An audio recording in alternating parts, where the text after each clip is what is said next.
got the lesson, right? That's the lesson. Let me say it again. I wasn't able to do it alone. I merged with people I haven't even met, and I can't wait to meet them because they embraced me and what I brought to the table. And together we're going to go and we're going to do it.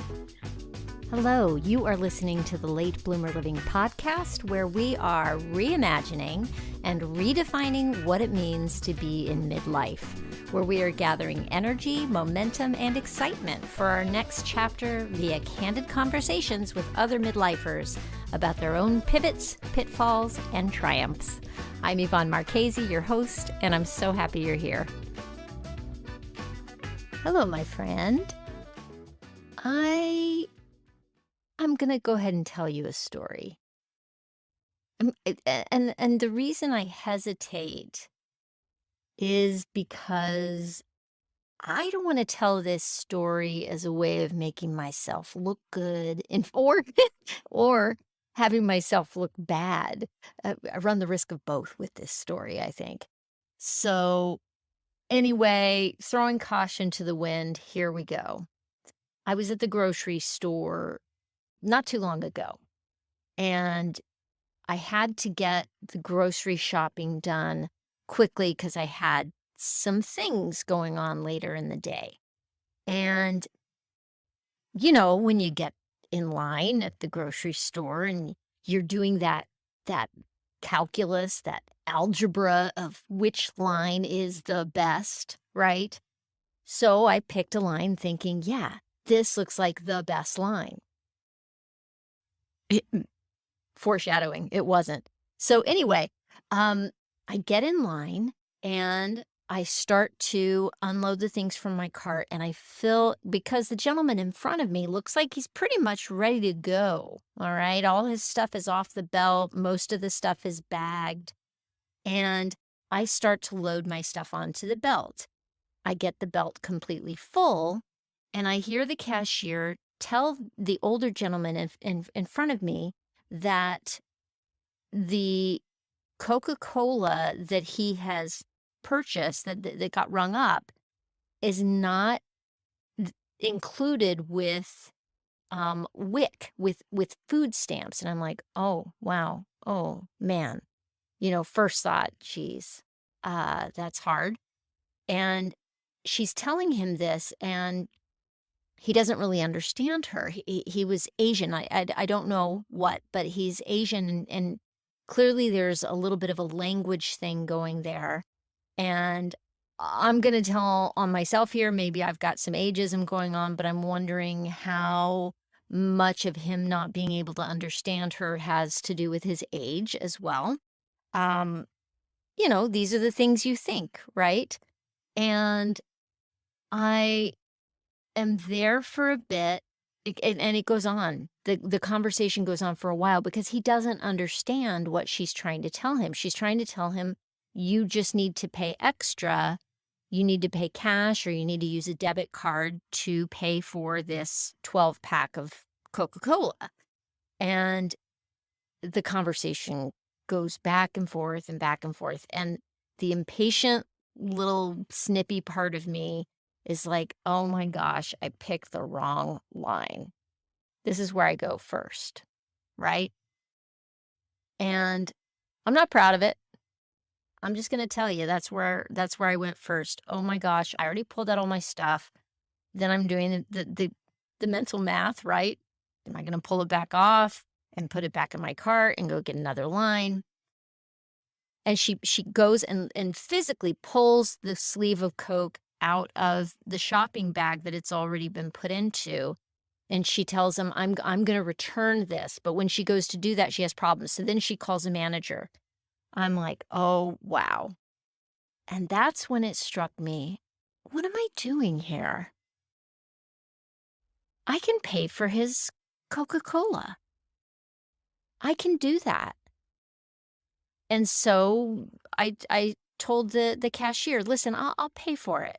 Let me go ahead and pay for it. And she was like, wow, are you sure? I was like, yeah, absolutely. And at first he didn't understand what was happening. And then he turned to me and he realized that I had paid for his Coke, and he started bowing to me. And I was so moved by that. And the reason I'm telling this story is because I made the decision to do it because I suddenly realized, oh, there I have an opportunity here. I have an opportunity to do an act of kindness for this man in front of me, and I'm benefiting myself because when this gets paid for and he goes, then I can pay for my groceries and I can go and get on with the rest of my day. So this was not entirely selfless, right? And yet his reaction humbled me. Um, and I will tell you that going into the grocery store that morning, some days you have that dark cloud over you, you're feeling low. I was feeling very low that day when I got up, just straight out of bed, got up feeling bad, feeling pressured, feeling busy, overwhelmed. And doing this act of kindness flipped everything on its head. I suddenly felt lighter. Yeah, that's that's the story. And then when I went to leave, as I was driving home, I thought, what if I were to continue these acts of kindness? What if I were to just offer out a blessing to every person I pass, every car I pass? Because sometimes I get frustrated with people in other cars. Frankly, that's where I'm not my best self. I'm just going to say I get so frustrated with other drivers. And I thought, what if instead of getting frustrated with other people, I assume that they have the best of intentions, that they're just trying to get through their day to the best of their ability, just like I am.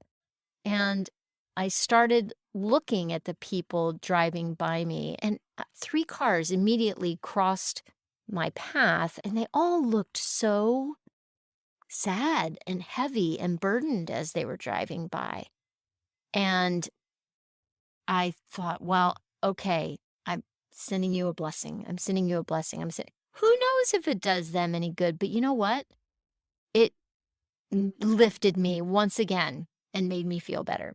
So, all that to say, you know, the power of random acts of kindness, right? So, I tell you this story because my guest this week, for her 50th birthday, she set herself a goal to complete 50 acts of service for her 50th birthday, or as she calls it, Mitzvah 50. And the whole idea is to do these 50 acts of service for her birthday, which I just think is incredible, to take your own birthday, which is supposed to be the day when people give you presents and all that, and instead flip that and give. One of those projects in particular put her in the newspaper, and that's how I heard about what she was doing. And it really caught my attention and my imagination. And I wanted to have her on as soon as I could because what she took on is a full-blown, bona fide passion project. And I think passion projects are so good for us. A passion project inherently gives you purpose when you wake up every day. We benefit from having purpose in our lives. The Journal of the American Medical Association, they published a study in October of 2017 about the association between purpose in life and the objective measures of physical function in older adults. And what happened is they compared people's physical changes over time with their responses to questions about their purpose in life. About whether or not they go about their days aimlessly or if they have goals for the future. And they found a significant leak that those people with a higher purpose in life had a 13% decreased risk of developing a weak grip. A weak grip. And I thought to myself, well, who cares about the weak grip? But I guess that is It's a significant indicator of aging. And those same people also had a 14% decreased risk of developing a slow walk than those with a lower purpose. And that slower walk is again another measure of aging, of decline in aging. I'm not just going to say aging, but the decline that can come with aging. And for some people in their study, those people with a high level of purpose were even associated with an increase in their walking speed over time, which had an effect like equivalent to being 2.5 years younger than their, you know, actual age. I mean, for a while now, I've been thinking that purpose is key to feeling younger. That having purpose, that putting yourself into situations of learning new things and challenging yourself is going to keep you younger in mind and spirit. Anyway, so there you go. It was a long introduction today, but I got excited about it. I went down a rabbit hole, started doing research, and there you go.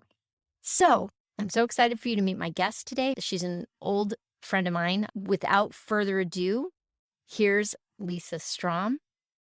Let's go. Hey, Lisa, thank you so much for being with me today. Thank you so much for having me. I'm so honored. Oh my gosh, I'm so excited to talk to you. So I always like to say how I know people, and man, we go way back. I think pre children for me. Pre-children for Pre, yeah, you. No yeah, way. yeah. Yeah, 15, because 16, 17 years, something like that. oh my gosh. So I worked with Lisa's husband who kept me sane. I will just say at this job that we were at together. Um, I remember getting this overwhelmed feeling all the time, and he would turn to me and be like, Yvonne, how do you eat an elephant? And I'd be like, I don't know. He'd be like, one bite at a time. And his desk would always be pristinely clean and tidy and organized. And I just have piles of crap hilarious. So it was Yeah. Well, hilarious. So anyway, and now, like creative people do, you had, a lot going on. yes, a lot going on. He can't play with Legos. It's overwhelming. That's funny. Oh my Yeah. gosh. So when I opened up, it must have been social media of some sort, probably Facebook, that caught my eye. And it had this story about you and some other teachers who were being honored. And I was like, this is so cool. So Yeah. I just want to clear the decks here for you to talk about your project. And one of the reasons I was excited to talk to you, I just have to tell you before I have you dive in, is because I am such an advocate for the idea of people taking on passion projects for what they can do for you as the person doing the passion project, the growth potential that's there when you take on something big and scary and excite something you want to do clearly, Yeah. right? And so when I saw what you were up to, I just got so excited and I knew I needed to get in touch with you right away and have you on. Thank you so much. Um, so that idea of passion projects, I agree with wholeheartedly. I try to have one much smaller than this, but all the time, right? If you have any interests, you would have projects that you enjoy doing. It's interesting because I know that there's always a lot of debate over doing a very large project where you also benefit, right? So I'm going to do something where I volunteer, um, and it's getting a lot of positive publicity locally because I won this Fund for Teachers grant. And when I went to Fund for Teachers, I don't know if you're familiar with it at all, but they give grants to teachers who want to do a passion project. And in some way, you're going to bring this back to your local school and you're going to impact students in relation to whatever you studied or wherever you traveled. So my passion project was partly to visit Africa because I love to travel and visit and learn about different cultures, and partly to have a large impact in education as a whole. And I think as a this will be my 30th year of teaching. I think as a 30-year veteran teacher, I have that. I've got thousands and thousands of kids who successfully passed English, right? Um, but you think about it, and as we were saying before the podcast started, you think about turning 50 and you think about measuring how much have I accomplished that perhaps I thought about when I was much younger. And this project actually is something that I thought about more than 20 years ago. So I was invited to be the advisor of a student club at a school that I was teaching. Maybe this was 23, 24, 25 years ago. And it was for this organization. I'm wearing my shirt, Build On. At that time, it was called Building with Books. And what they did was, it was a small local organization. They sent in a representative who came in to the students after school and taught about global issues that are causing struggle, causing inequity in developing countries. And at that time, they were building primarily in Nicaragua, Guatemala, and Africa. And what they would do is they would ask students to do local community service in exchange for, and fundraising, in exchange for the service that students did. They could then apply to go to the site and physically build the school. And every year we sent 2 students from my club to Africa or Nicaragua or whatever country the school really got to pick usually. And it was called Trek. And the kids would get to go on like a teen tour, but they would physically break ground, make the bricks, dig the foundation, and begin building the school, living in this village. So I was the teacher, faculty advisor of this club for many years. and had some unique ideas for raising money. One year I got the most valuable advisor award. That was really fun. For just thinking outside of the box. I raised a pretty decent amount of money with that club each year. And I would think, you know, do advisors ever get to go? Because I would be interested. And at that time, no. So I leave that job, I get married, have a kid, have another job, you know, whatever. Life goes on. I turn 50 and I think, I'm going to call Build On. I'm going to reach out to them and see if I could go on one of those treks. And so I reached out to them and I said, do you ever have just like community members raise the money and we're not bringing kids? And they said, yes, we do community teams. Start a team. So I started a community fundraising page, which was, maybe you saw that at some time on Facebook. I just started raising money on my own. And it really started with just like asking my friends for donations. So you get a handful of donations. Nobody wants to go with me because it's post-COVID. People are afraid to travel. Really nobody. And I also found that it was very hard to raise money for something internationally. So here's something else in sort of the culture of fundraising, that when you're raising money for something local, people are very, very generous and often ask how they can help. When they're not deeply connected, I found I was getting much smaller donations, much less excitement. I had to work much harder to build why global service was important, which sort of brings me to, you know, your passion project comment. Does it matter that I'm going to gain so much out of completing service learning in relation to what I'm giving, right? So if you're truly doing service, you should just be giving. But the act of the volunteer, the role of the volunteer is so powerful that I know this passion project, I'm going to gain probably more than the project in itself. Now, everyone would say, if you're there, right? Of course not. Look, you're giving this community a school. They don't have a school. But I think the passion project is so important to how it can ripple into a deeper commitment to giving moving forward. And I think that that's where I want to see my life go when I leave teaching. I want to look at nonprofit giving, fundraising, building maybe more global awareness for issues that do impact the world. Education impacts the whole world. Just because they're in Africa doesn't mean that doesn't somehow trickle to all I feel other like, industries and countries. Yeah, and I've heard this. I've heard of this issue with international fundraising before. I have a friend who has a nonprofit down in Guatemala, and and there can be some resistance Hmm. within the community where, where we do the fundraising, where people, Hmm. it's exactly what you said. People are like, we have people who need help here. Why are we Yes. sending our money there? And the thing that I think is become more obvious to me than ever during the pandemic is how connected we all are. Hmm.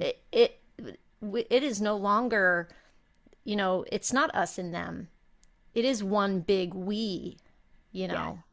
We are Ideally, yes. intrinsically connected despite Yes. oceans or national borders or whatever. Right. Hopefully, that is one positive that came out of the pandemic, right? Had access to medicine and education been equal, maybe even that would have been different, right? But I agree. I think we have to think globally. We have to think more more collectively about every issue that impacts daily life for people, the quality of life for people. And it's not to say that you're not also giving locally. So I initially started when I was 49, I'm going to do 50 acts of community service. And I'm already doing a lot of community service. I volunteer at practically every free opportunity that I have. Um, I was going to count them essentially. Uh-huh. Let's see, do I do 50 in a year before I turn 50? And then when I turn 50, I'm going to do something really big. Um, so I did, I counted them. And of course, it wasn't hard to do 50 because if you count every small act of service that you can do within your community, even just when you volunteer at your kid's school, you're still doing service. But Mm-hmm. because it was the pandemic, there was such a need. So by deciding to do something global doesn't mean I'm not going to do something local, right? It's that Mm-hmm. you can do both. You can be a yes and. Yeah. You can do both. Yeah. So I haven't had to sacrifice or diminish anything that I do locally in order to do this. I did this in addition to um, regular giving and regular service learning. Yeah. Um, I didn't realize that your connection to Build On had gone back so far. yes. That this so I can see how this is something that is such a natural curiosity, right? Yes. You know, I I have to question why we always feel like there has to be this selflessness involved in acts of service or just life. Like selfish gets such a bad rap. It Right. really does. Right. I genuinely think it's in our nature. We are selfish people. That and I don't necessarily think that's a bad thing.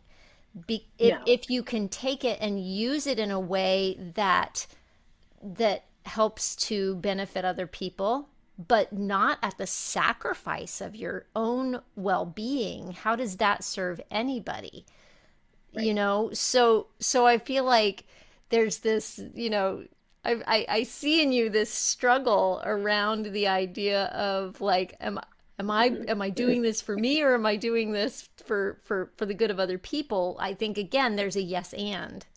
Yes, I agree. And the more involved I get, the more I'm learning that because um, we are intrinsically connected to humanity, to one another, like you mentioned. So that's that's the selfless part.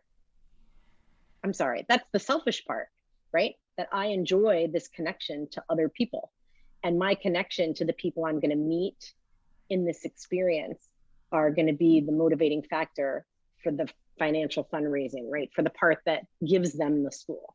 Yeah, so Um, let's go into, just for real okay. quick, let's go into a little bit of detail about Yeah. what this project looks like.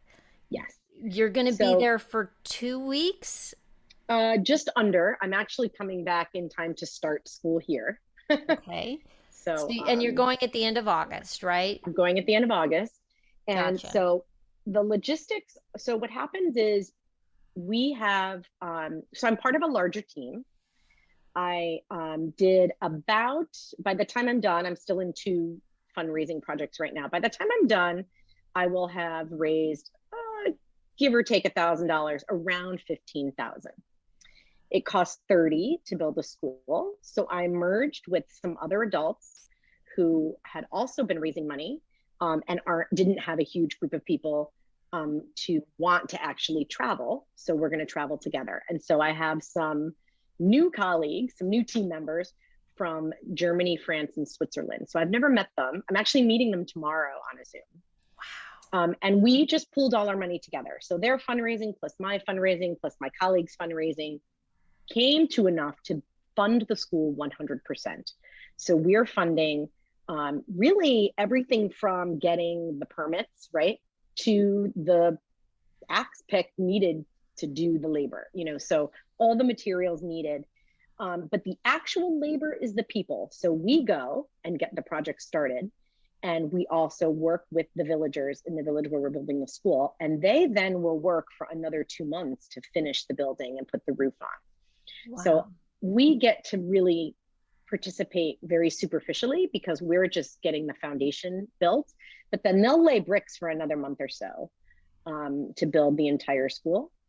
And but it will be our team school because we'll have paid for it in full. Wow. And then and you stay with a family, a local family while you're there, right? Yes. And the expectation is that you teach some basic English, that you completely immerse yourself in their lives. If they have a farm, you're going to help on the farm. You really become a part of the village while you're there, and they can, really soak up as much as they can about the rest of the world from the team members. And Build On is great because they do daily team building sessions. They do a lot of learning about culture, but also about sustainability, because this particular country, Malawi, is one of the poorest countries in the world. And they're faced with the struggle of being primarily agricultural, but they've suffered from land degradation, they've suffered from deforestation, they suffer from drought. And so they've always lived in this extreme poverty. They didn't have a school building, right? They had school, they go to school outside, and they're, subject to the elements. And even just, bugs, and it's just not conducive, right? So the reason Build On goes to these countries is because the village makes a commitment that not only are they going to utilize the building, but they make a commitment that school is equitable. Men and women and boys and girls can go. Often in villages, girls don't go to school. Mm-hmm.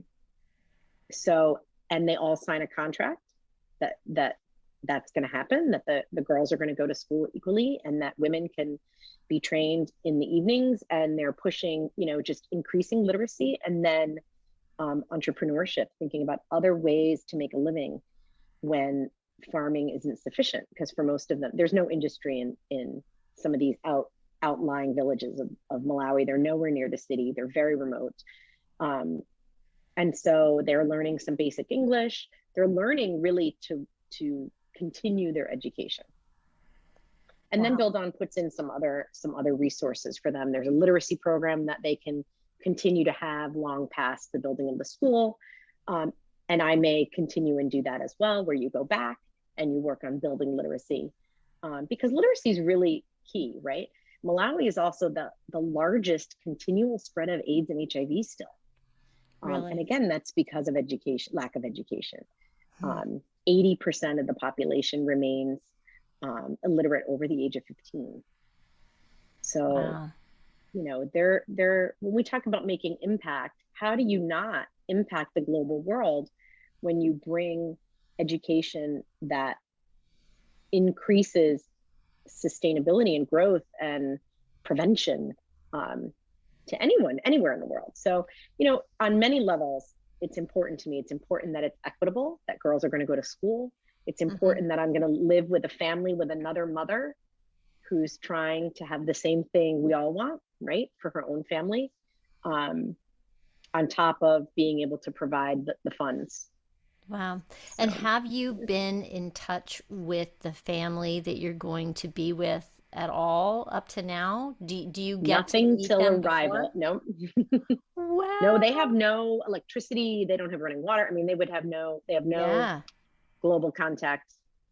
Wow. No, it's Who literally that day. So how do they so this somebody's on the ground there now then I imagine. Is there somebody who is local who is the path builder for you that says, "Hey, this is your family," and they kind of prepare them and give them information about you and how to be ready for you and all Yes, that? yes, 100%. So Build On actually has an Africa-based staff. And so they have a liaison and translators. I mean, I think there's even a doctor in Malawi who takes care of all the permits, does all the communication with the village, sets up all the arrangements. They do inspections of the homes. Um, they have to, also make sure that they're coordinating with the local government, right? That we're allowed to be there, we're allowed to build there, and that this is going to be a school, and that these villagers are going to attend this school. Yeah, so Build On makes a major global investment in having staff there all the time to facilitate growth, to continue building, to work with families, even to work after, to make sure that they have what they need to utilize. Right, because that's a Um, big deal. I mean, the friend who I mentioned earlier, her program in Guatemala, it started with her going down there 20 years ago and as a language immersion thing, I believe. And when she started to see how desperate the need was for education down there, she started tutoring, but then she realized tutoring wasn't enough. These kids weren't getting fed. They were hungry. So by the time they'd get to her for tutoring in the afternoon, so many of the kids aren't completing school because of family issues, because they need to right. go to work, because they have to help support the family, because, like Yeah. all these reasons, right? So they're addressing that beyond the build, Mm-hmm. that there's support for these communities to then keep that going. That's amazing. Yeah. And especially for girls, because they would drop out often after elementary school. Mm-hmm. And, when you think of health and safety and prevention in a family, that is often the mother. Yeah. And so you have these women having families and they don't know how to take care of their own health. So it really starts with educating on, your own health and safety, um, but also increase literacy to consider something maybe other than agriculture in the long term, Yeah. um, or look for other solutions for some of the agricultural struggles that they're having. And it Um, sounds like it's all very community based too. So that once this structure is in place, then the community is driving the maintenance, the everything. It's not like you're coming 100%. right. It's not like, Mm-hmm. forgive me, but the great white savior coming in and doing this thing. This sounds very community driven from their culture. Mm-hmm. Yeah. Yep. And every family is expected to contribute so many hours to the physical build. Mm-hmm. So it's really like we've done this together, and Yeah. they have ownership over it. Wow. And it's so funny because I've been doing a little research about Malawi, and learning, about the country and what some of the struggles are. And everything that I read, which I think is where I'm really going to gain and learn, says that they're considered the happiest people on earth. That when you go to Malawi, they don't wallow in their poverty. They live um, in very people centered, community centered lives, where it's really about being together, working together, living together, eating together, celebrating together. And that when you go there, one of the most notorious things people have spoken of is the joy they have in just meeting you and being with you, and um, sitting around the fire and talking and playing Boy, cards and we could singing. And that, really learn from that, couldn't we? so I find that also really, what I'm the most excited for is just this people who everything I've read says that they just live in joy. And that's phenomenal, right? Here we take stock a lot here, right? What do I have? Mm-hmm. Um, That's not a part of their nature. It's really, who do I have, right? Um, and Wow. so I hope that, that inspires me to bring some of that back, So in exchange for my grant, my Fund for Teachers grant, I am going to have my seniors. I teach AP seniors, so I'm going to have, and there's a program with College Board that now includes service learning in class. So I'm going to have a service learning component included in each of my courses so that my students get out of the classroom and connect with people. And I think it's, in this age of technology, it's even more important Yeah, that what does that look like in an AP English class? What does a service learning component look like? it's going to be however I want it to be. So since what I'm doing is about access to education, Uh-huh. I'm really going to allow that to be the thread that I try to weave into what we read and study, and ask the students to find opportunities to support access to education. So it may be by reaching out to younger students and tutoring. It may Uh-huh. be by fundraising for something like Build On. It may be by offering, um, to do something small like a book drive, right? And provide free books to students. The students will get to design what they want, but I'm going to weave a thread of access and learning through every unit. Very cool. Wow. So Um, I have to wonder, you haven't gone on the trip yet, but you've been preparing for the how long has this process been in place? You started fundraising when? Last August, it'll be almost a year to the day. Yeah. Yeah. So I started fundraising last August, and it started very small. People were giving me $10, $20, and I was like, I was thinking more like 200 per person. So that's when I had to start working on the grants, um, Wow. and having some bigger ideas. So I'm doing a technology fundraiser where we're going to recycle old technology. So I've been collecting computers for months and months and months from everybody, and trying to use the school system, right? Because they often flip with new materials.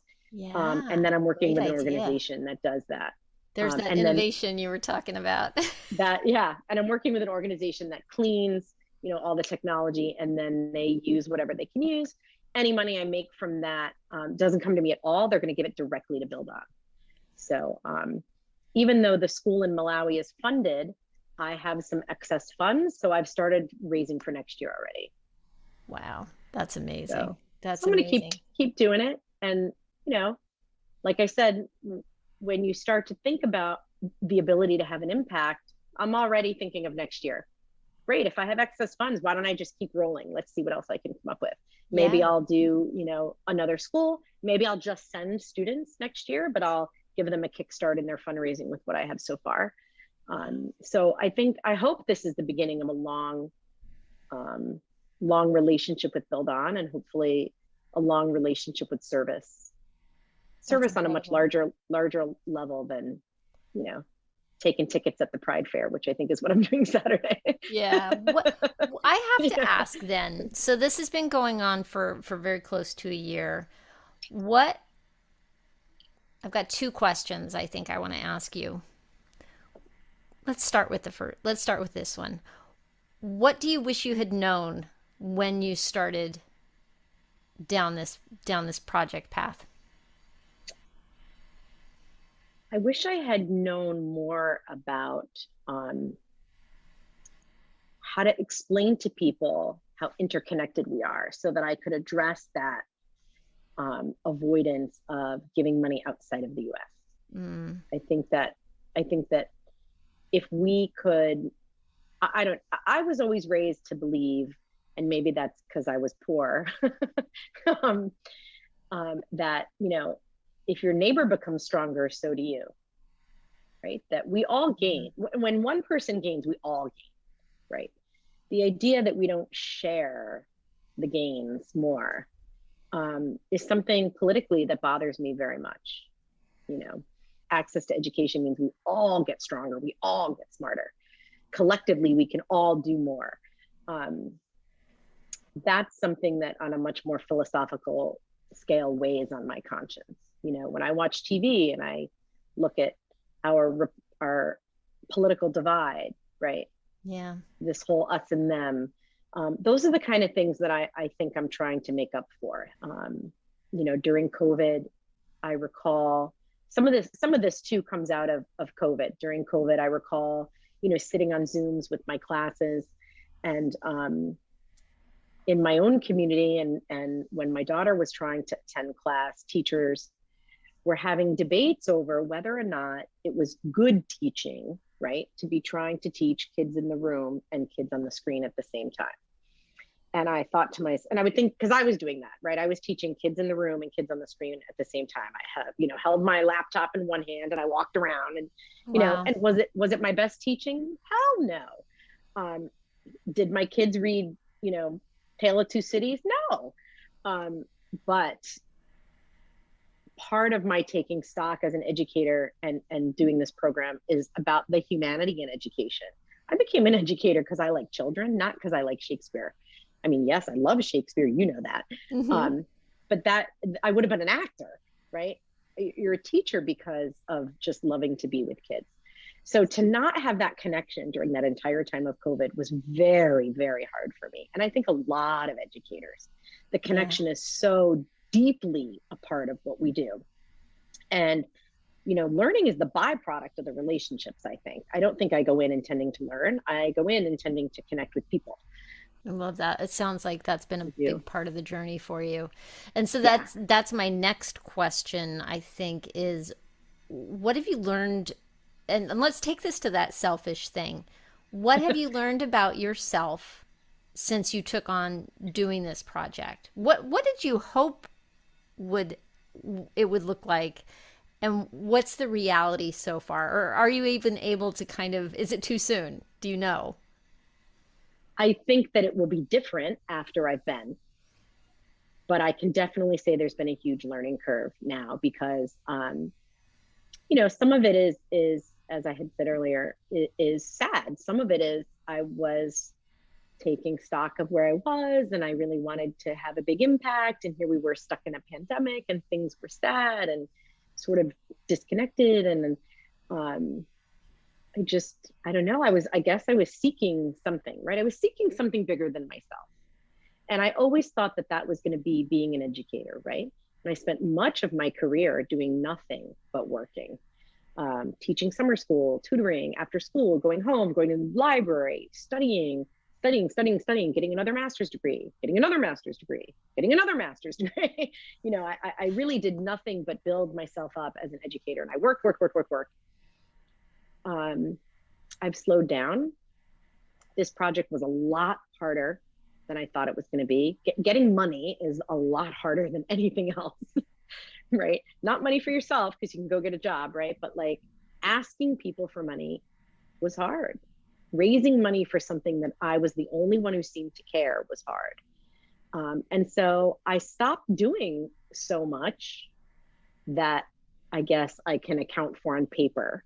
And I started doing a lot more that just focused in on what I wanted to accomplish, which was to earn enough to get this school to happen, or at least connect with enough other people to make it happen, right? Because I wasn't able to do it alone, which in and of itself is so heroish, right? Like I wasn't able to do it alone.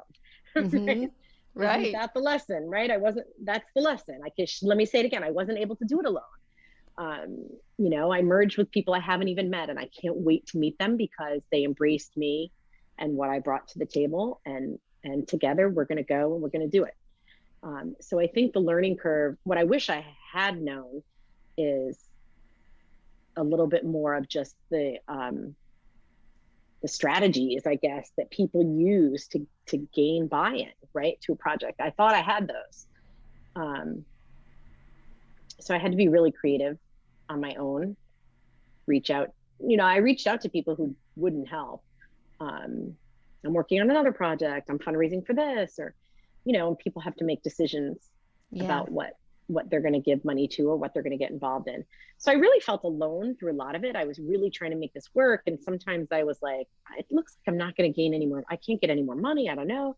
But I wrote the grant, and I was really inspired by Fund for Teachers. I have to say, when I went to Fund for Teachers to get the money, right, to you go to this dinner.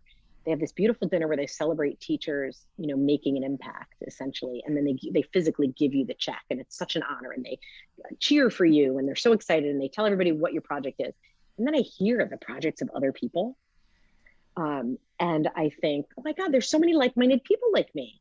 There are other people like me who just have a passion project, and they're going to turn it into something that's a learning opportunity for them and for others, and that's what this whole Fund for Teachers thing is about. And this is a local woman. This is Barbara Dalio. This is her project that she really funds through the Dalio Foundation. Fund for Teachers is national, but in Connecticut, it's the Dalios. Really? And I hope one day to meet her. I know she lives right here in Greenwich, but I don't know if I'll ever get to meet her. But she believed in Teachers Passion Project. So I met this gentleman sitting at the dinner. He's going to Syria, and he's actually going to walk the path of a refugee and document it for his history class. Wow. And I'm thinking, oh my gosh, I'm only going to build some bricks. My project's nothing compared to his project.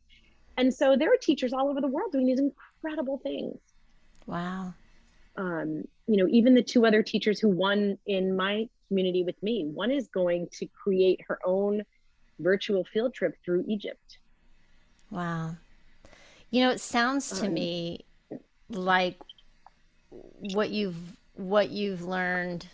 I'll just give you my what I'm observing. Please, your wisdom is that it started off as this, when you start a big project, right, there's excitement, right?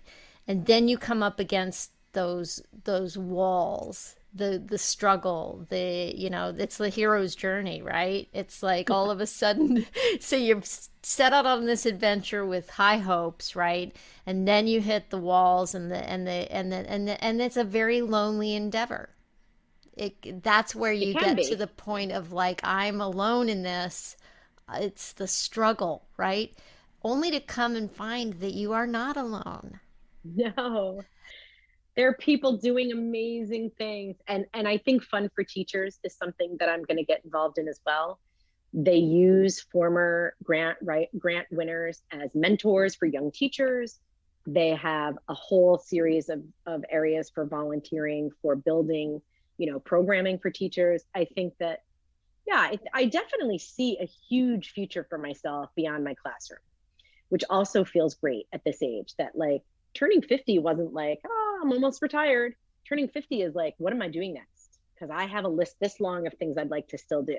And that's very empowering too. Oh my gosh. I mean, before we turned on the record button, we were talking about that feeling that you were having of getting older. So I kind of want to go back to that since you brought this up. So you're turning 50 and you feel like you're just getting started. I feel the same way. I feel like this is just the beginning. I mean, it was right before I turned 50 that I did some self work, and I started I started to take better care of myself. Again, this is getting back to being selfish, right? Yeah. And once I started to feel better physically and energetically, what started to happen is I started to get curious about my next 20 to 30 years. Mm-hmm. If I can stay healthy, what might I be able to do? And at this point now I'm realizing that even if I lose my sight, or I lose my hearing, or the decline of old age happens, that I feel now like I will figure out a workaround so that I can keep having impact in some way that's meaningful to me. And I feel like that is so important for everybody, and that we're expected as we get older to slow down, step aside. There's a resignation that I think so many people feel about what it means to age is decline. Yeah, is, and does it have to be that way? I don't think it does. absolutely not. And it won't be. I'm not going to allow it to be, right? No, I agree 100%. I think that some of that is in the culture of the workplace, that you can be a sage in your profession, but you can also be, oh, her. You know, she's always got Yes. something to say. I think that's who I've become. Oh, yeah, she's always got something to say.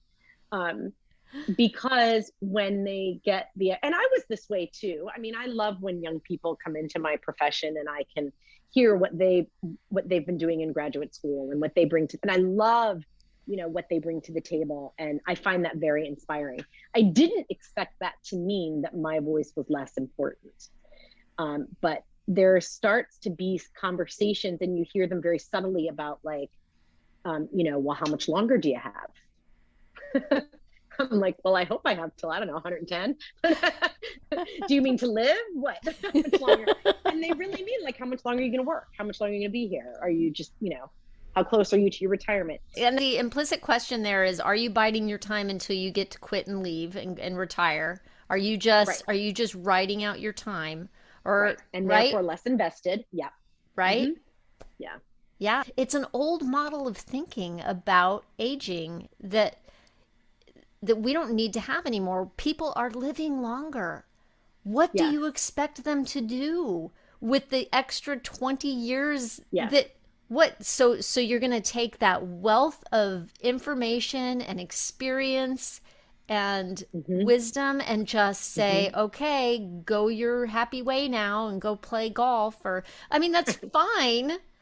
I'd love to play golf, but I also believe that my brain is very powerful now, because what I did get from 50 is a level of calm Mm, in my ability and confidence in what I know. So I can say that that comes, and that's valuable, right? I was a hot-headed, prove what I know 30-year-old.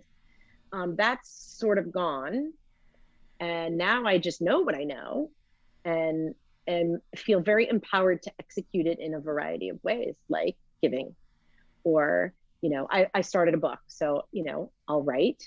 And I do think very intensely about um, what my next profession will be. I'm not going to not have one. I'm not going to not do something because I just have too many interests. mm-hmm. So yeah, now I joke about retirement with my colleagues. Yep. By the time that happens, I'll be gone. Yeah. But not gone, gone, gone. I'll have moved on to something much more fun. Yeah. Um, I do think traveling and service, and maybe a nonprofit, maybe I'll, finish a book. I think all of those things sound more fun than the workplace. So 50 can be inspiring, but it does come with its set of, what's my role here in the workplace? And also, like you said, take care of yourself, and think about your own longevity and your own health, and what you really want. Also, when you're raising family, much of what you're doing is what others want, right? So, Mm-hmm. and my family's still young, right? I still have a teenager, but it's almost more important to me now that she's a teenager, that at 50 I show her energy and spirit, not Yeah. not putting my feet up by any Yeah. means, right? I want her to Yeah. see a fiery active person. I think the more people see that, the more that the younger generation sees older people fiery and active and engaged, then that opens up possibility for them because they're going to be old someday, you Yeah. know? And for me, I was so afraid of getting old. I have always been more afraid of old age than of dying, you know? Oh, yeah. I could see why. I could Yeah. see why. There's the, you think about the lack of independence that tends to come with it, Mhm. the irrelevance, The irrelevance, the like, judgment of what you can handle is right. right. Yeah. Yeah, just the idea of not being self-sufficient for me is just, and I have to say more and more I'm starting to even question, well, why am I so afraid of that? Right. You know, Right. Right. You can is have that pretty much anything at your doorstep. right? Is that horrible to not be independent? Like, when you're a baby, you're not, and somebody takes care of you, and maybe it's just part of the cycle. Is that's what happened? But anyway, I'm going far afield. Yeah. Yeah. But when you again, what I'm going to learn, I'm sure, from other cultures is that not everybody dismisses each generation when the new generation, starts to take over. That right? Asian cultures, your grandparents live with you and you're honored, right? And you're so deeply respected that you're included in everything. It's sort of American culture that youth is what we champion. Hmm. And youth is great, but I really appreciate the wisdom that comes with age. Yeah. And I mean, let's face it, at 20, I wouldn't have had the financial stability to do anything that I do now as Yeah. well, right? I've taken care of my family. I have a home. I can give too. Yeah. So some of that selfishness is necessary to balance the ability to give more. And that's worth being proud of, right? That you had to build something for yourself before you can build something for someone else. Yeah. Otherwise, what do you have to offer? So, we're sort of coming full circle to that debate, and I think I'm ready to squash it. Yeah, I'm not even going to entertain that anymore. All right. Right? Like, Power. you know, so I had to get to this point to be able to have an impact globally. How many people didn't try to have an impact globally? Like, I'm very proud that I can do this. I'm very proud. You should be. I'm proud to meet these people who live in such a remote place. I'm proud that they're going to welcome me there. Um, I mean, talk about learning about how humanity works, right? Yeah. Um, and I think as an educator, if I don't continue to have my faith in people, then I'm not going to be effective in anything that I do because everything I do is about people. Yeah. And so this project is really, I think it's going to be great as a role for students to see with regard to age, but also with regard to impact, right? That like you can give of yourself, you can start projects, you can join other people on their projects. Um, Yeah. I I think think we all need to good. talk again. I think we need to schedule something for, I don't know, maybe let the dust settle a little bit after you get back, and maybe in 6 months Yeah, when you've kind of had the time to let it all steep, yeah, and look back on it a little bit. I think maybe we need to talk again and see what it was actually like I would to love go it. and do I it, would love and it. where are they in the process at that Yeah, point of, like, is the school done? Is it up and working? How is that going? Do they keep in touch? Still have so many yeah, questions. So yeah. I mean, I certainly hope so. yeah, Um, yeah, it should be finished. Yeah, I would love that. I would love to show you and the people that I meet, and that would be amazing. that would Okay. be amazing. Okay, it's a date. We're You gonna got figure it. it You out got and it. revisit this, and it'll be part two. How can people support you at this point? I mean, you've done the fundraising for this particular build, Yes. but it sounds like you're gonna continue to do the fundraising Hmm. beyond and on, right? So, is there a Yeah. way that people can get in touch with you and donate? Sure. Yes. I'm just going to look up the number. I have a website on Build On. You can go onto the Build On website, which is buildon.org, and you can go to community teams. And my team is mitzvah 50, number 50. So mitzvah in Judaism is an act of kindness. I did not know that. Yes. So to do a mitzvah is to do a kindness. Yeah. Huh. I Yeah. had no So idea. yeah, I thought it was more, see, there you go, the Catholic girl talking to you. I thought it was more of a rite of passage, age related Because you term. think bat mitzvah or bar Yeah. mitzvah, Yeah, and right? then with your mitzvah 50, I was like, "Oh, okay, cool." Well, it does fit that it's sort of a rite of Absolutely. passage.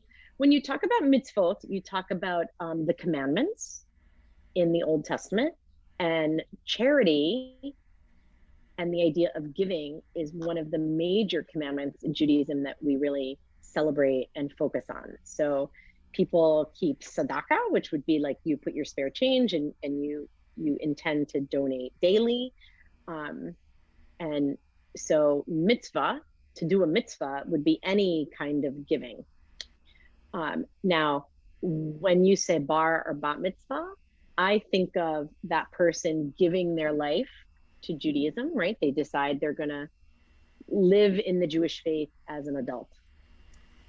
Okay. I But have a whole new mitzvah understanding. is giving, yeah.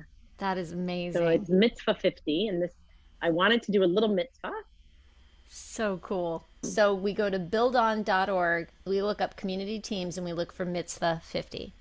And I'm going to have that in the show notes so that if anybody is confused about anything, maybe we'll even put a little link. I can send you a link. Yeah. Yeah, yeah. So we'll get a little link. People can go click and done. Thank you. Thank Yeah, you. yeah, absolutely. Oh my goodness. I'm just thrilled. I can't wait to hear the update on how it goes. I wish you a safe and just what am I trying to say? I hope that this is just a blossoming for you, that it is just everything that you would hope. Thank you. Like your podcast is for you. That's your mitzvah, right? You're giving people access to all these other amazing people, right? So we are not alone. We are not alone. The late bloomers of the world, right? And we're Right not on. even late bloomers. We're accumulators. We've accumulated all That's this right. wisdom, It's right? never too And late, man. Never too never late. ever. Nope. I'm gonna be 65 on a surfboard if I can have anything to say Right about on. I'm it. gonna be next to you. Come on. Come on. Let's do it. You can delete. I Totally. have an extra paddle board. So, if you See? want to do that, come on out with me. Definitely. All right. Good. All right. It I was can't thank awesome you to enough, catch up with Yvonne. It you. was so great to see you. Thank And you. thank you so, so much. Well, there you have it. My conversation with Lisa really got me curious about how having purpose can improve our lives as we age. And I did end up going down a research rabbit hole, as I do. So I put a couple of links to articles in the show notes for anyone like me who likes their rabbit holes. It's really fascinating. And something I read also suggested that purposeful living has been linked through other studies to living a longer life, a lower risk of disease, getting better sleep, and generally healthier behavior. And that people can increase their sense of purpose in life by cultivating hobbies and relationships, helping others, and practicing mindfulness. I thought that was interesting. And that also brings us back to acts of kindness. Remember last week when I decided to take on the 100 Days of Joy challenge? Well, I'm just thinking, wouldn't it be great to include random acts of kindness into our daily joy challenge? And what do you say that we don't worry about whether or not we're doing it to benefit ourselves or others? Whether we're being selfless or selfish in our motivation. It can only create more good in the world, and goodness knows we need that right now, for sure. Thanks so much for listening. I hope you have a fantastic week. Stay safe and well. Talk soon.